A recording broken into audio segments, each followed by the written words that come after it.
whisperings. Welcome to another broadcast of The Curious Mind of Raquel Carter. I am your favorite mermaid mystic.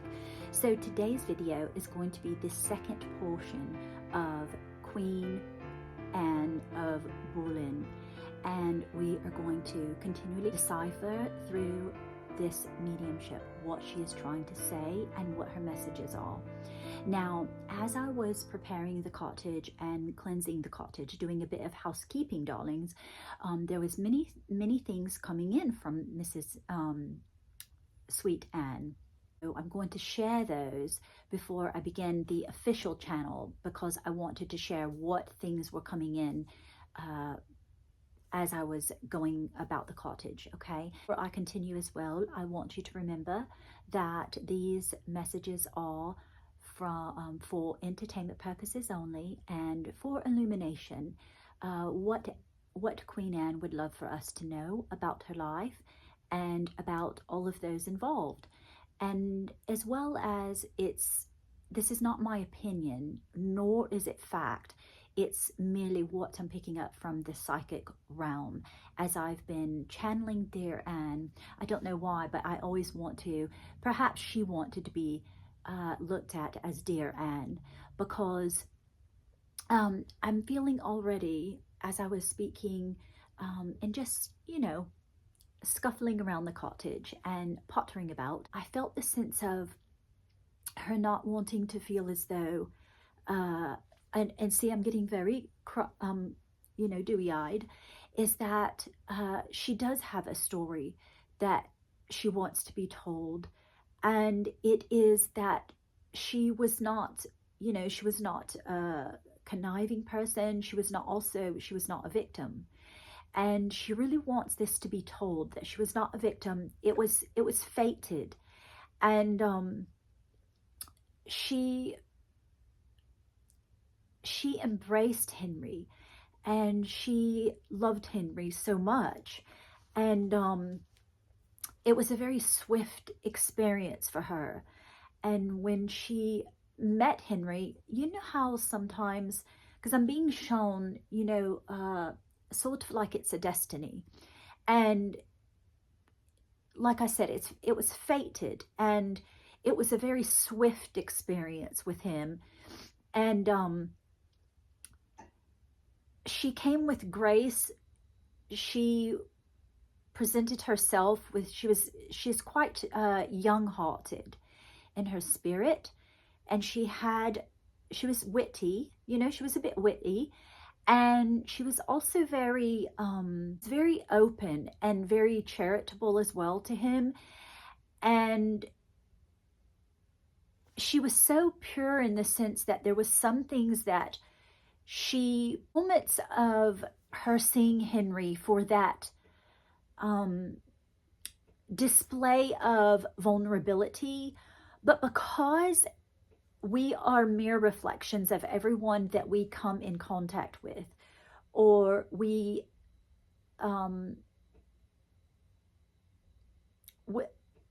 every person that we experience in life, right? We can either learn from them and see the reflection and become vulnerable enough to surrender what we see as something that we want to reflect in the future, right? Or if we're so terrified and fearful of what we're seeing as that mirror reflection back to us, we can oftentimes become, and this is clarification,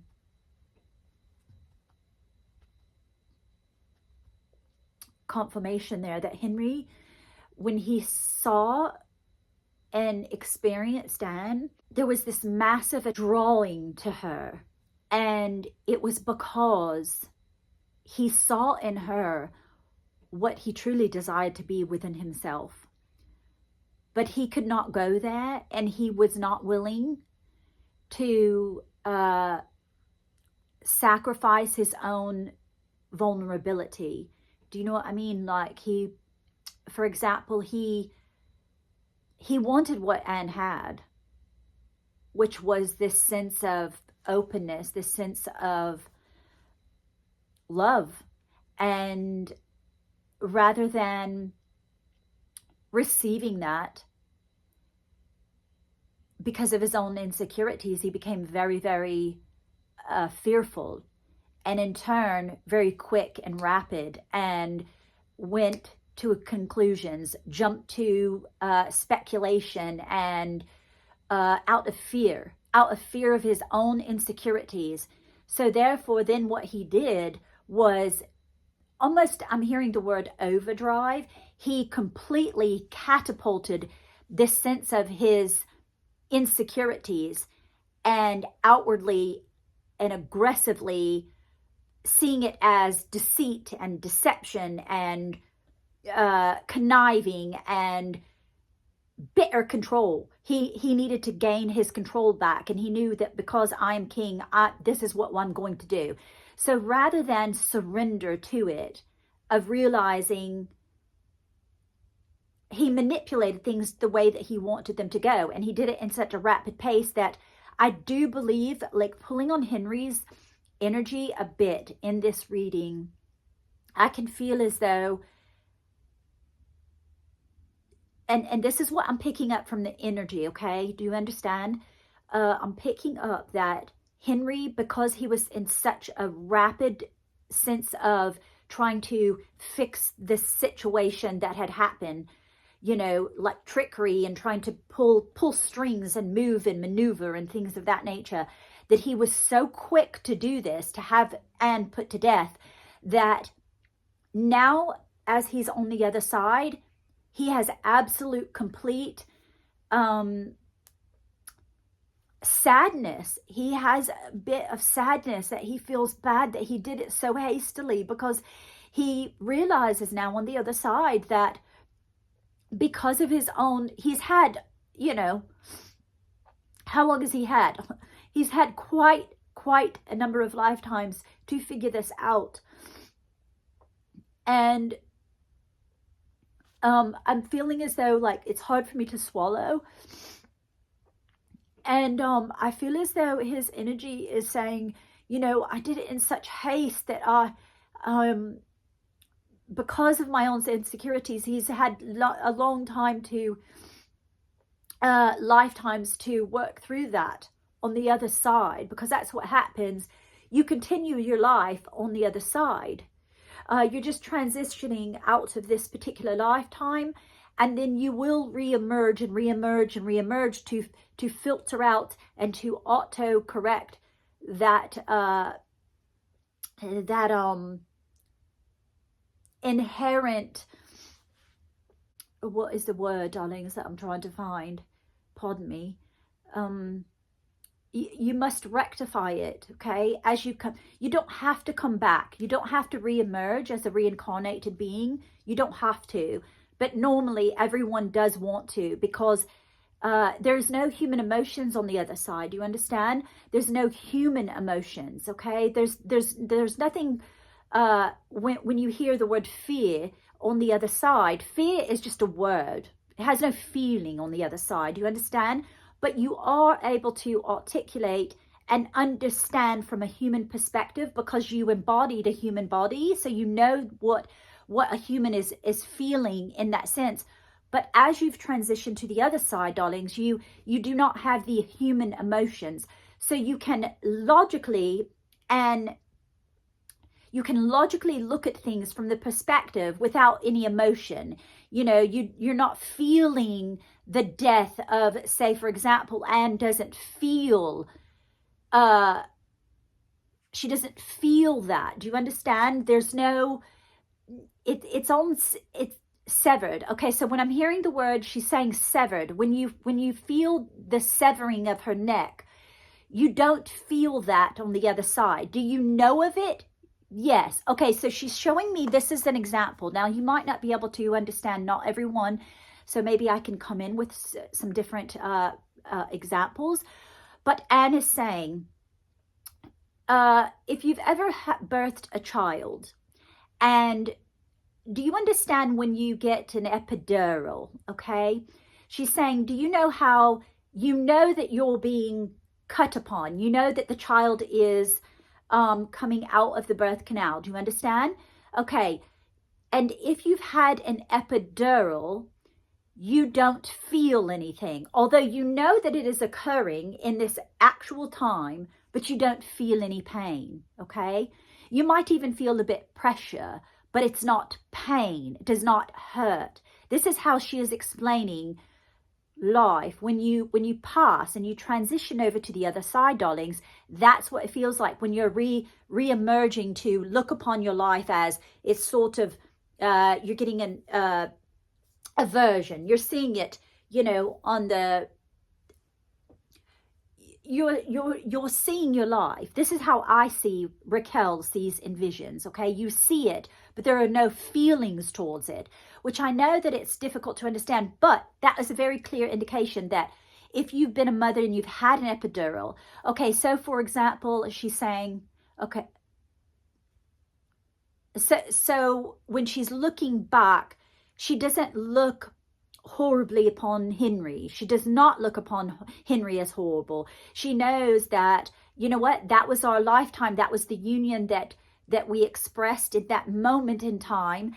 And if a spirit desires to come back through to re-emerge, that does not necessarily mean they will reincarnate to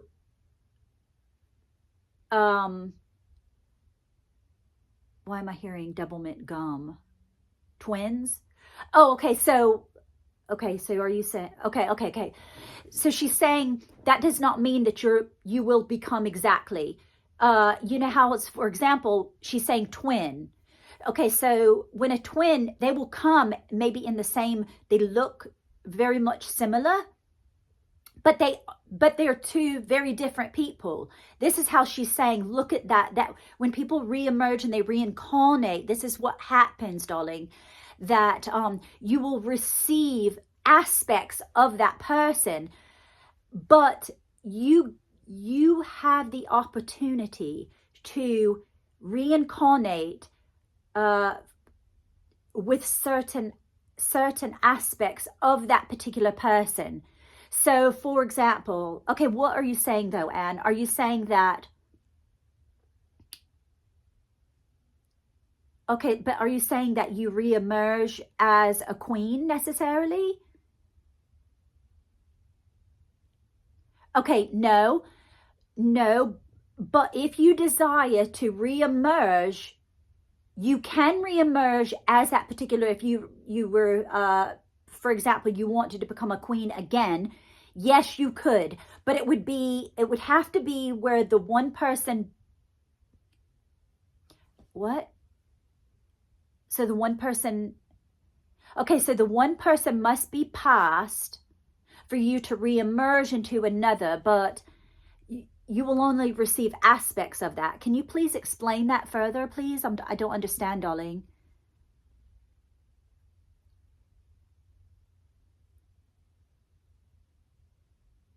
Okay, so you can become a queen, or you could become, okay, high status.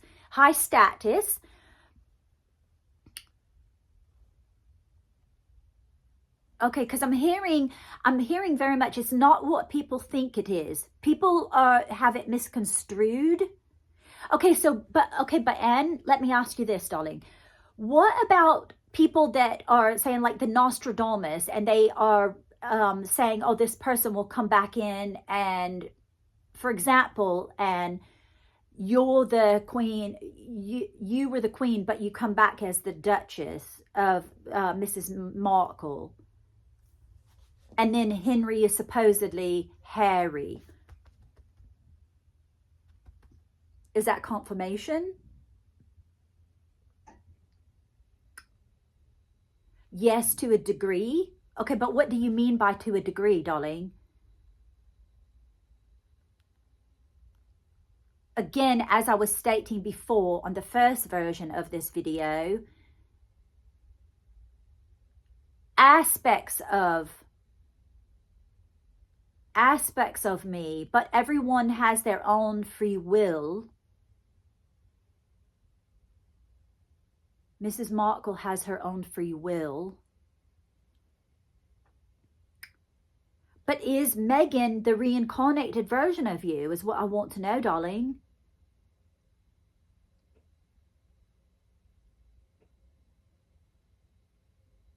How does that work, Anne?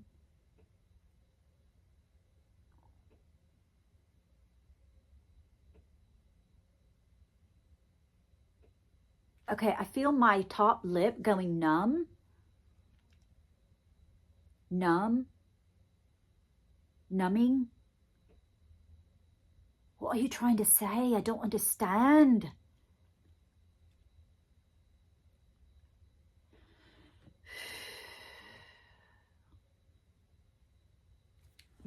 Let me grab a crystal, please. Thank you.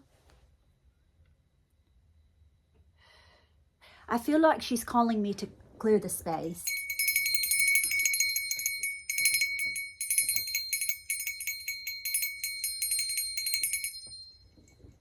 Was that good?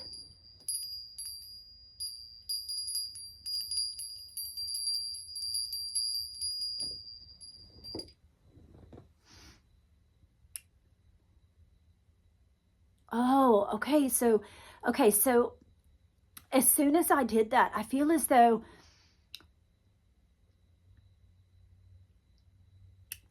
there's very much, okay, so it's not the way, once again, it's not the way people think it is. And she's saying that, you know, if you were the kind of people, oh, are you reprimanding us? If you were the kind of people that were unconditional and you knew that love and the world and the universe is unconditional,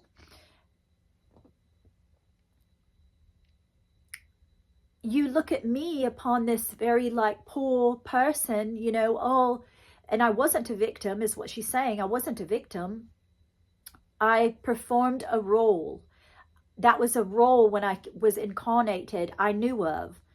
Okay, although when you're on the earth, you don't know of that because you have the veil put upon you. But she's saying, if you knew that I really was, a portion of me was Meghan Markle, would you have such hatred for her? Because she feels as though there is such hatred for her. But why, though? Why is there such hatred for her? Why is there such hatred for Miss Markle, though? Isn't that her? Okay, I'm hearing the word wrath. Yeah, wrath. We understand that, Anne. Why am I irritated? I feel very, very defensive.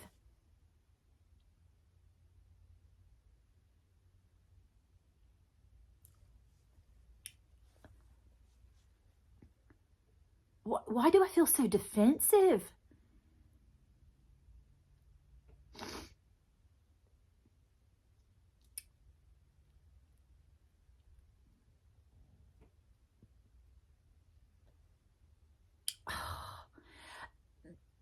Okay, so I'm hearing mirror again. Yeah, but what does that have to do with Meghan? I don't understand this at all, And I'm getting frustrated, Anne.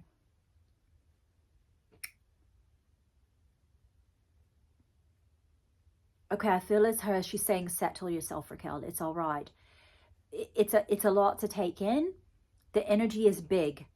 Okay, the energy is fast moving. It's turbulent. I hear the word turbulent.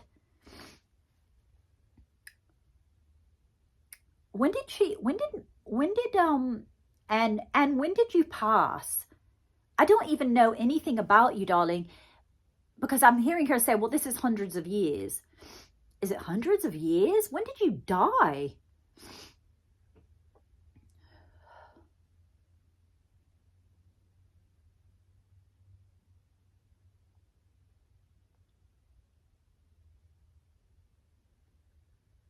Okay, I just heard Henry gets all the favor, although he was a tyrant.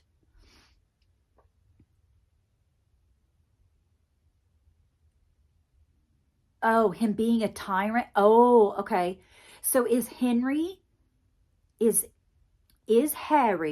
okay, King Charles's son, King Charles's son, is he the reincarnated aspect of Henry VIII?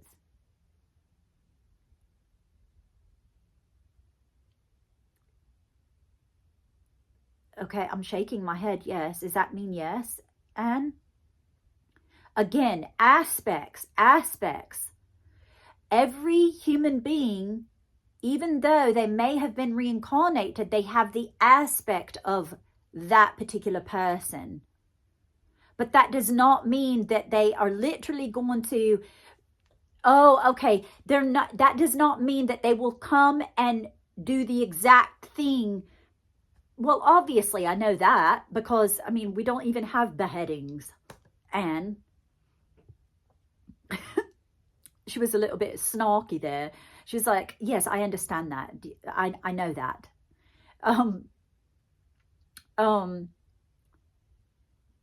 Oh, okay, so that could be metaphorically. Yeah, but I thought, Anne, I thought you were like, were you not a good person?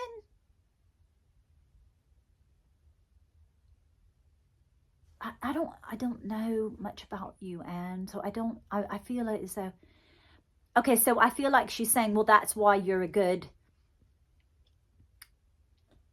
intuit. Let's just say channel. Because you don't have the background. You don't know anything about me. So whatever you're saying is going to have to solidify.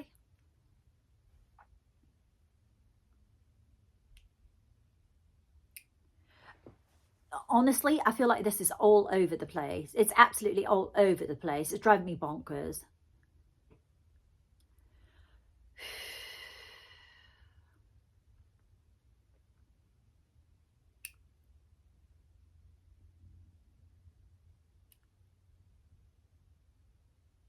Okay, so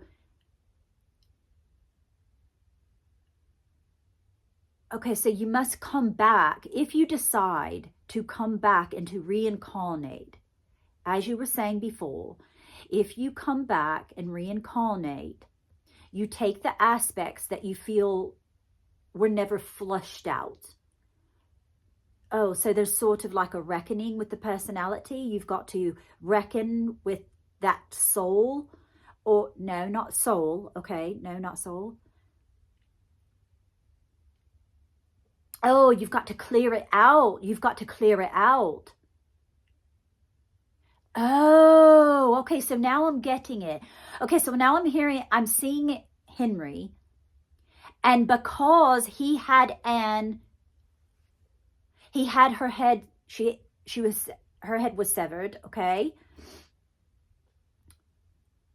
You have to come back to rectify that, like to make it good. So this is why Harry is so absolutely almost belligerent when it comes to Meghan, because he has to overcompensate for what he did not do in the previous life. Oh, I got chill bumps. Is that what you're saying, darling?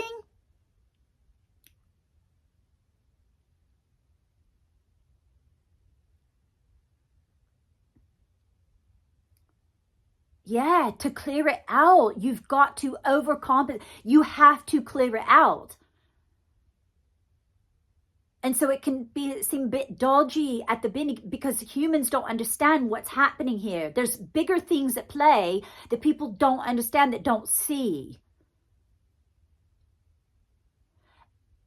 And okay, so I'm hearing it comes in many different faces in the sense that there's all of these different, why am I hearing panoramic?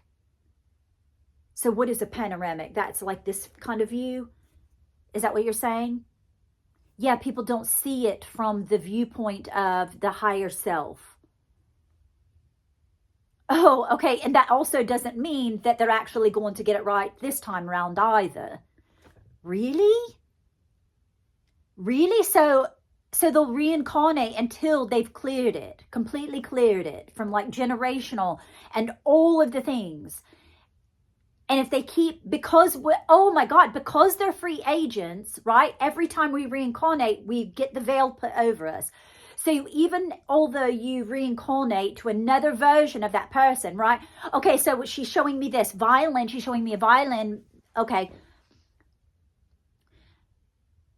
Okay, so although, okay, so for example, this is how you must look at it. Okay, so say for example, have you ever seen these people, or they're like a little child, and say for example, they're 3-4 years old, okay, but they're like a genius when it comes to particular music. They can play the piano, and if they've never been taught, they just naturally have that gift.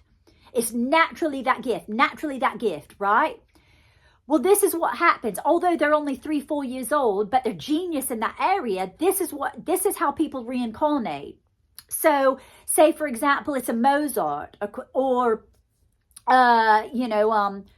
Michelangelo, and they can paint really, really well at really young age. It's because they do have the reincarnated spirit of a Michelangelo, although their name might be Terry and they live in Pensacola, Florida. This is how they reincarnate.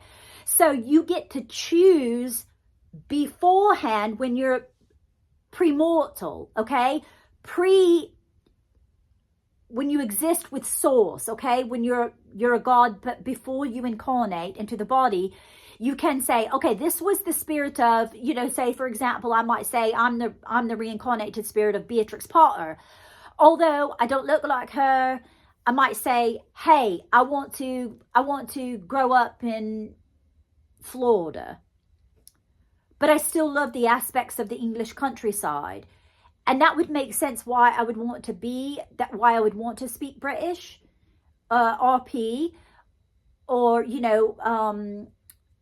raise sheep, because you come back in with those things that you still desire to like rectify. Do you understand?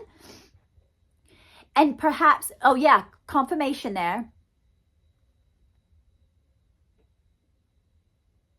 So she might have said, Anne is showing me, she may have said, hey, I'll come back as, I don't necessarily need to be, confirmation there. I'm feeling that it's picking up speed, darlings. So for example, she might say, hey, I didn't want to come back as the queen, but I'll come back as a duchess. That's perfectly fine. I don't really need to be the queen. Although she could aspire to become that way, because everyone still comes with their free agency, and the veil, once it's upon you, exactly like with lifetimes upon lifetimes, you don't remember.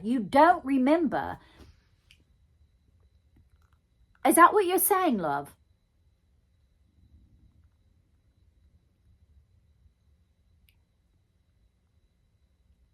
Yeah, but okay, so she's saying yes. Okay, so Mrs. Markle, whatever you put out, you must receive back, okay?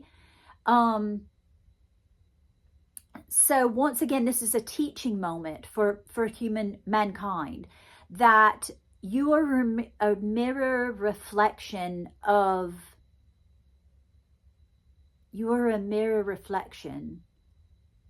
what you put out.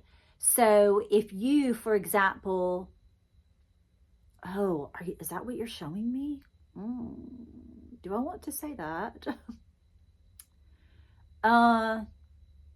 So for example, if Mrs. Markle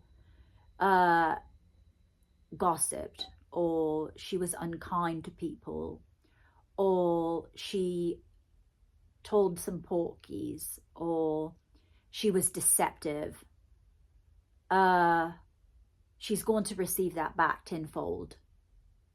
Oh, I just heard it's the karmic law.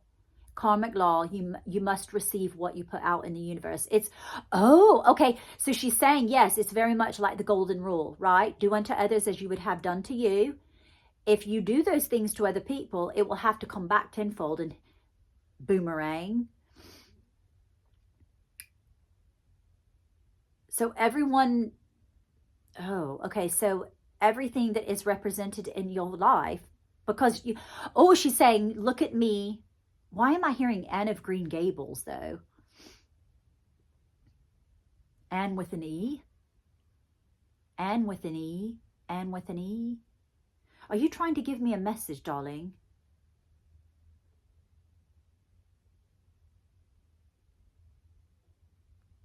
An orphan? Because Anne with an E, wasn't that Anna Green Gables? Wasn't she an orphan? But she was redheaded.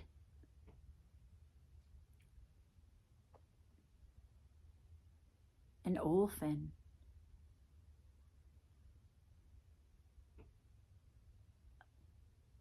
What am I picking up there?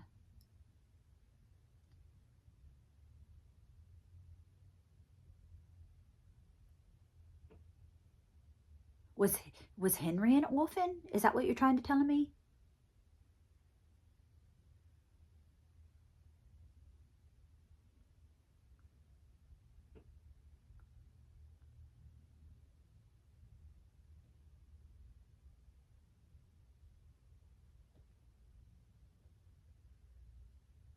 Milk and honey. Why am I hearing that? I'm hearing the word belligerent. Oh, okay. My whole jaw from here all the way down is numb.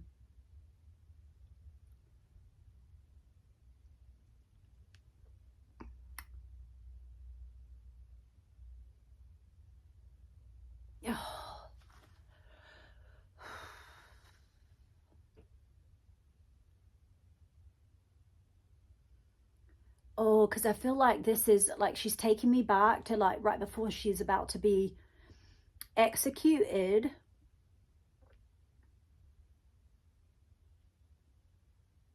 Oh, and I'm hearing like I took it like a champ, like a dignified. Did she remain silent? Because I feel like she's saying there's no words to be said. This is it. Is that why I'm feeling numb here in my mouth? Like, I mean, I can feel my mouth is even like weirdly speaking, you know, sort of thing. Like up in here, look up in here, I feel it.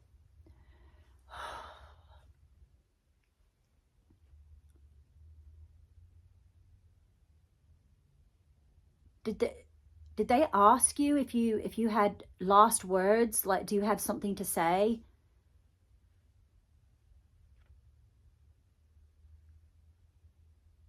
Yeah, she must have said some small little something. Was it written down somewhere though, Anne? Why am I going like this? But you didn't say anything. You said one little thing and then that was it.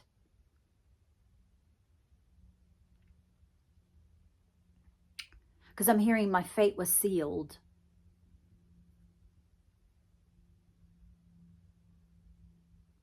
Because Henry was just, yeah, he was just absolutely belligerent. Just absolutely making up. I think he was mentally unwell as well. Was he mentally unwell, darling? Yeah, like perhaps like even he was like, you know, people would call him, he's sort of mad, you know, he would talk to himself and like, that's not a thing that, you know, represents being mad, okay? But he was very much, would spin tales in his head like, this is the scenario, she's doing this, that person's doing that. And then he would tailspin, is what I'm seeing. So he's a bit mad, you know, in his head, making up concoctions and stuff, which wasn't true. And then he was just very, oh, was he redheaded? Like Harry? Because I'm seeing red hair and I'm seeing, you know how redheads, they're just a fiery temper and they're just like quick, you know, before they think.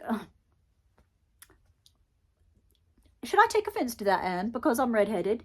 To a degree, darling, yes. To a degree, darling, yes, is what she's saying. Yes, you're absolutely, you're a fiery temper and you actually get yourself in loads of trouble doing that because you're too quick thinking and you are action oriented. And then once you realize, oh, what I do, oh my God, what did I do? And this is, you can't come back from that telling me, you know, I'm going to behead you because you're so fiercely angry. Oh, so I'm hearing this is a lesson to be learned, darlings. Think before you act. Think before you act. Don't be so hasty in all of your decisions in life. If this can be something as a telltale sign of don't be hasty in your decisions in life, remember, think before you act. Manage your anger. Control your anger. Anger is not bad, but when you use it to ill intent, it is terrible and it is irreconcilable. Is that what you're saying, love? Yeah, I feel like I'm in a different attitude. I feel as though I'm like my shoulders are broad. I feel as though I'm being very queen-like. Absolutely. She's saying, yes, channel the royal spirit. Keep your wits about you. Is this what you want women to know? Yes, and do not continually judge people, because what you judge other women for, you will be judged tenfold as well. So remember that. Why do I feel like you're reprimanding us all? Because you are? She is a bit witty and sharp, you know. I might have been young in the sense that, you know, young. How old was she? I thought someone said she was in her 30s. Yes, but she was very smart. She was a queen. Don't get it twisted. Oh, yeah, you were. She was very. Oh, were you? Confirmation there. Confirmation again. You were very smart beyond your years, weren't you?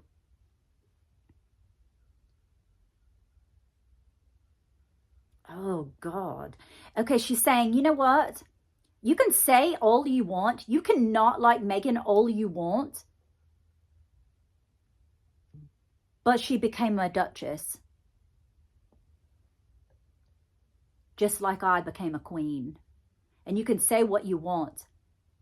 But it's the truth. And you can't hide it. And perhaps that's a reflection of you and the women that do not like Mrs. Markle. Because she literally, yeah, although it might have seemed, yeah, you know, nefarious ways, she did it, she may have done it in nefarious ways, and through all of these ways that King Henry was very, very much deceit, deception, bullying, anger, control, fear, all of these things still linger in every one of us to this day. But this should be a teaching moment to understand that at the end of the day, she became what she said she was going to when she was little. Same thing that Anne's saying. I became queen. May have not been a very long time, but I did it. Yeah, but at what cost, darling? Well, that's where free agency comes in again, is what she's saying. Doesn't mean you're going to do it the exact way that you should, but she did it, is what. Yeah, but you're doing it. Yeah, and she's feeling the wrath of that as well, isn't she? Oh my God, it's not going to end well for her either if she continues on this path forward. Because now she has loads of karma to recompense for. Really? Mrs. Markle?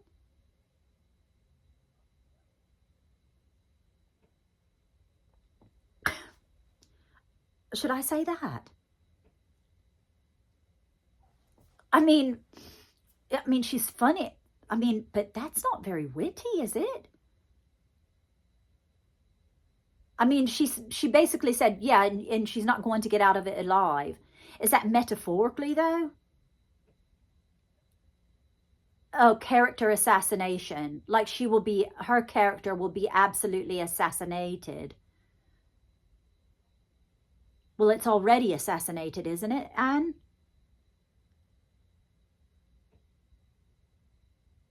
Oh my God. This is not even the beginning.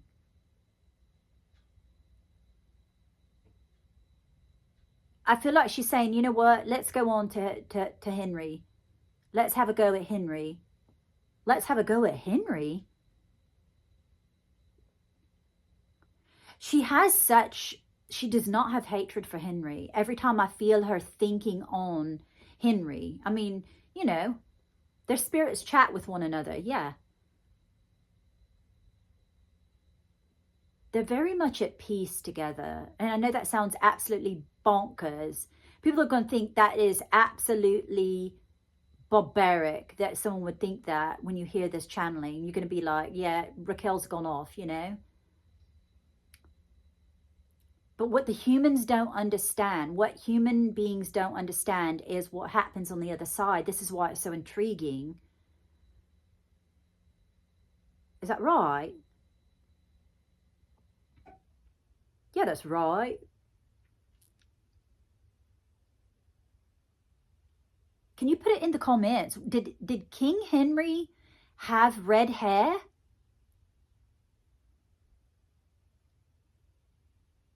Copper hair? Because I'm hearing copper. He had copper hair. Did he have copper hair, Anne? Yes. Copper hair?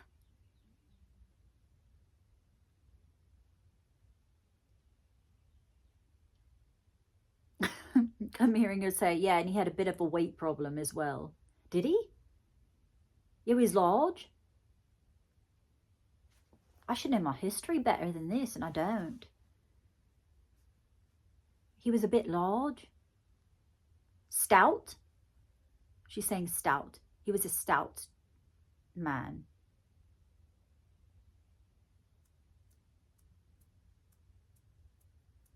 He loved velvet? Is that what you said? He loved velvet? Yeah, he liked the royal colours. You know, like a deep purple and, you know, a deep red. And he loved those colours. Did he have a crown and it had like purple jewels in it? Did it have purple jewels in it? Because I'm seeing a crown, purple jewels. Oh, okay. So he fancied it because he thought he looked good in it. He thought he looked good in the colour. When was Henry born? What was his sign, I wonder?